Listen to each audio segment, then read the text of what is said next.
नमस्कार, बहुत स्वागत है आपका न्यूज़ 18 के डिजिटल प्लेटफॉर्म पर। मैं हूं प्रशांत कटारी और बात फिर स्ट्रेट ऑफ हॉर्मूज की, जिससे भले ही ईरान ने खोलने का ऐलान के बाद फिर ईरान ने इसे बंद कर दिया हो, लेकिन हॉर्मूज में बिछाई गई माइंस का क्या होगा और कुछ दिन का लेबनान से जुड़ा सीज़फायर ख़त्म होने से पहले ही हॉर्मूज फिर बंद हो गया हो।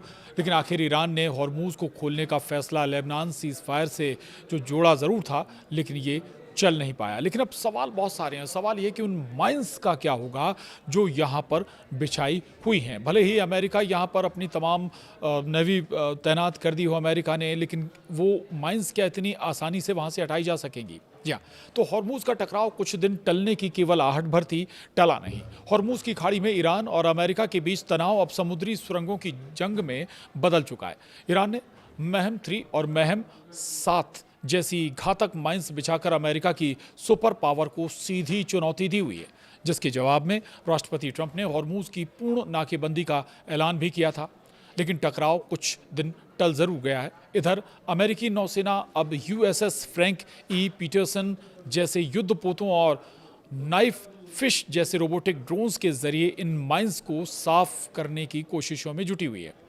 ईरान और अमेरिका के बीच मची जंग में हॉर्मूज की खाड़ी इस वक्त दुनिया का सबसे खतरनाक अड्डा बना हुआ है। पूरी दुनिया की तेल की सप्लाई इसी रास्ते से जुड़ी हुई है। लेकिन अब यहाँ ईरान ने समंदर के नीचे सुरंगों का ऐसा जाल बिछा दिया है जिसने अमेरिका जैसी सुपर पावर के भी पसीने छुड़ा दिए। ट्रंप भले ही बार बार हॉर्मूज पर डील होने का दावा कर रहे हों, लेकिन ईरान हर बार उनके दावों की हवा निकालता रहा है। ईरान का ये ओवर कॉन्फिडेंस समंदर की गहराई में बिछी उन्हीं माइंस से आ रहा है।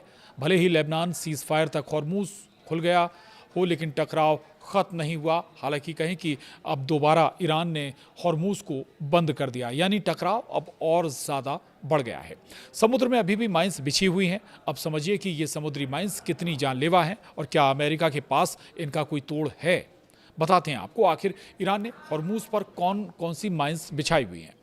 ईरान ने इस इलाके में 2 तरह की आधुनिक माइंस का इस्तेमाल किया है। ये पुरानी माइंस की तरह जहाज़ से टकराने पर फटती नहीं हैं, बल्कि इनके सेंसर्स इतने एडवांस हैं कि जहाज़ के पास आते ही ये सक्रिय हो जाती हैं।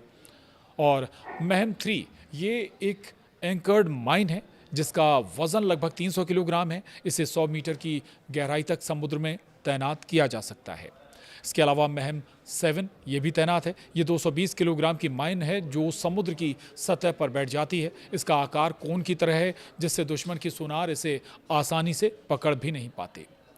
बहरहाल इन माइंस में मैग्नेटिक और एकॉस्टिक सेंसर लगे हुए हैं, यानी अगर कोई जहाज़ इनके पास से गुजरेगा तो उसकी आवाज़ या मैग्नेटिक फील्ड के प्रभाव से ये खुद ब खुद फट जाएंगी। डराने वाली बात यह है कि कुछ माइंस को इस तरह सेट किया जा सकता है कि ये कई जहाज़ों के गुजरने के बाद अचानक फटें, जिससे डर का माहौल पैदा होता है। अब सवाल यह है कि अमेरिका इन्हें कैसे हटाएगा। तो समुद्री सुरंगों को बिछाना तो आसान है, लेकिन इन्हें हटाना बहुत ही थकाऊ और जानलेवा काम है। अमेरिका के पास इसके लिए विकल्प बहुत कम है। इनमें से एक है मानव रहित वाहन। जी हाँ, ये सबसे सुरक्षित तरीका है।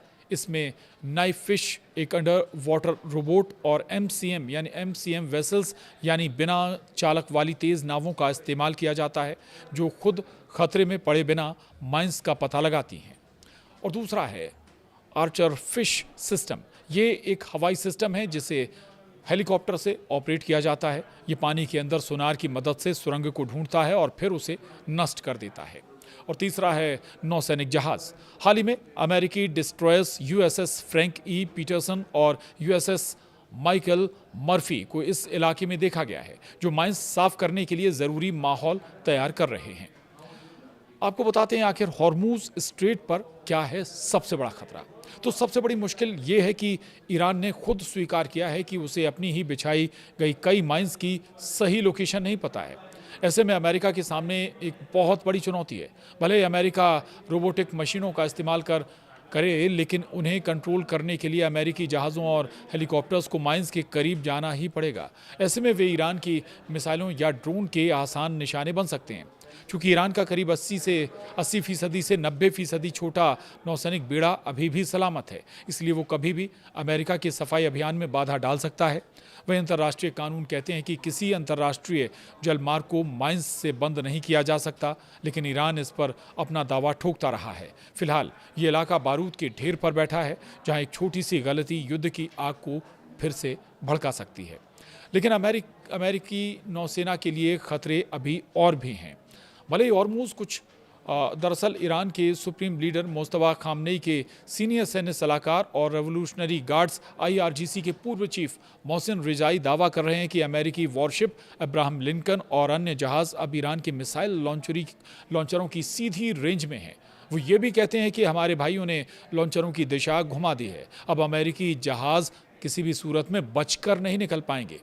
यानी भले ही अमेरिका के पास दुनिया के सबसे बड़े और आधुनिक युद्धपोत हों, वॉरशिप हों, लेकिन हॉर्मूज स्ट्रेट में पहुंचकर वो सभी ईरानी मिसाइलों के जद में आ गए।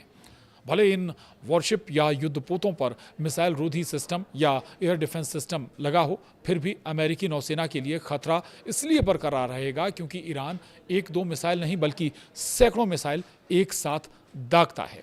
ऐसे में ये डिफेंस सिस्टम भी फेल हो जाते हैं। दूसरी ओर हॉर्मूज पर बिछी माइंस तो अमेरिकी नेवी जहाज़ों को नुकसान पहुंचा ही सकती हैं।